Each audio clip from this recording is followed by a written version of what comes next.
जजेस को, जिनका हमें बड़ा एहतराम है कि ये एक आइनी बेंच है और आइन के तकाज़ों को पूरा करना इस बेंच का मेन काम है। गो कि इस बेंच को बनाने के लिए या एक गैर आइनी तरीके के अमल को किया गया, जुल्म जबर तशद्दुद करके ये गैर आइनी बेंच आइनी तरमीम की गई गैर आइनी तरीके से, और अब जो ये उसके नतीजे में आइनी बेंच बना है, इसने आइन को अपहोल्ड करना है। और आइन की स्पिरिट प्रोपोर्शन ऑफ रिप्रेजेंटेशन बताती है, वो ये बताती है कि अगर एक जमात को लोगों का वोट मिला है और उसके तनासुब से उसकी रिप्रेजेंटेशन हुई है, तो उसी तनासुब से उनको रिज़र्व सीट्स मिलेंगी। तो ये याद करा दूँ कि इस इवन ये केस जब लगा था, अब तो रिव्यू आया हुआ, फैसला आ चुका हुआ है, जब ये केस लगा था उस वक्त भी इलेक्शन कमीशन ऑफ पाकिस्तान ने मुस्लिम लीग नून, पीपल्स पार्टी और दीगर जमातों को उनके तनासुब से जो उनको वोट मिला था या नहीं मिला था, या फॉर्म 47 के ज़रिए जितनी उन्हें सीटें दी गई थी, उन सीटों के मुताबिक उनके कोटे की सीटें उनको दे दी हुई थी। लेकिन उसको उनकी मोहब्बत ज़रा बहुत ज़्यादा जोश मार गई। फिर उन्होंने ये किया कि जो 80 MNAs पाकिस्तान तहरीक-ए-इंसाफ के, जिन्हें ज़बरदस्ती इंडिपेंडेंट बनाया गया था, PTI को पार्लियामेंट्री लिस्ट की जो ऑप्शंस होती हैं उसमें शामिल नहीं किया गया था। ये बताया गया था कि जी 3 दिन में अगर कोई पार्टी जमा नहीं ज्वाइन की तो इंडिपेंडेंट कर दिया जाएगा।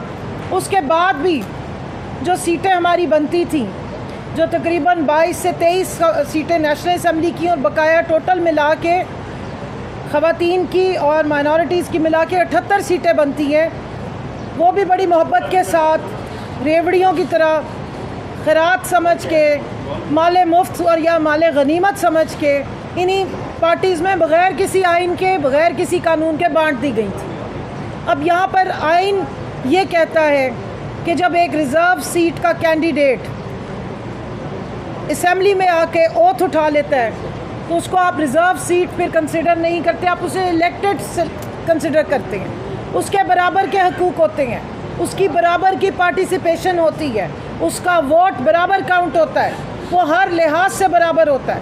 तो अब आप बताइए कि एक पार्टी को एक रिज़र्व सीट, पंजाब का मैं अगर आपको एक मिसाल दे दूँ, 4.21 सीटों पर एक रिज़र्व सीट खातून की मिलती है।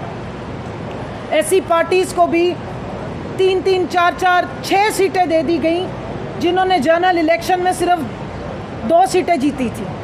यानी एक्चुअली में तो वो एक भी सीट नहीं ले सकते थे ख़वातीन की, लेकिन क्योंकि माले गनीमत था और क्योंकि इलेक्शन कमीशन इंचार्ज था, क्योंकि इलेक्शन कमीशन ने पाकिस्तान तहरीक-ए-इंसाफ के हर कैंडिडेट को ज़बरदस्ती इंडिपेंडेंट बनाया था, क्योंकि उसको पता था कि उसने पाकिस्तान तहरीक-ए-इंसाफ को सीटें नहीं देनी है अपनी मन मंशा पे, ना इलेक्शन एक्ट में कहीं दर्ज है, ना इनमें कुछ ढूंढने से मिला है। तो इसलिए बड़े दिल के साथ, खुले हाथ से, आओ तुम्हें भी दे देते हैं, चलो आओ तुम्हें भी दे देते हैं, तुम भी खुश हो जाओ, तुम भी खुश हो जाओ। और उसके ऊपर आज तक इलेक्शन कमीशन की कोई तंबीह नहीं की गई। तो मैं मोहतरम जजेस से पूछना चाहती हूँ कि क्या आपको ये लकूना आइन में नज़र नहीं आ रहा? और ये कहने को तो आइनी बेंच है, क्या आपको spirit of constitution, proportion representation का इतना बड़ा फैक्टर, जो जमहूर की आवाज़ है, जो वोट की सेंक्टिटी है, जो वोट को इज़्ज़त दो का नारा लगाने वाले थे, किसी और को दी जा रही है, तो प्रोपोर्शन कहाँ जाएगी, तनासुब कहाँ जाएगा? अवाम ने जिनको वोट नहीं दिया पहले ही उनके साथ बड़ी मोहब्बत कर ली गई है, अब डाका नंबर 2 करके रिज़र्व सीटें भी उनको दान की जाएं। ये रिज़र्व सीटें मुफ्त की सीटें नहीं होती, ये ज़हन में रखिए। इनका बड़ा बहुत ही एक्स्ट्रा ऑर्डिनरी रोल होता है असम्बली में। ये पूरा तनासुब बदल सकती हैं किसी भी पार्टी का। अगर एक पार्टी ने उस तनासुब से सीटें ही नहीं जीती, आप उनको ये दान में दे देंगे तो उनकी तो रिप्रेजेंटेशन ही बदल जाएगी। तो फिर मैं ये मुअद्दबाना गुजारिश करूँगी, अभी तो हमें पूरी उम्मीद है क्योंकि फ़ैसला हमारे हक़ में आया हुआ है।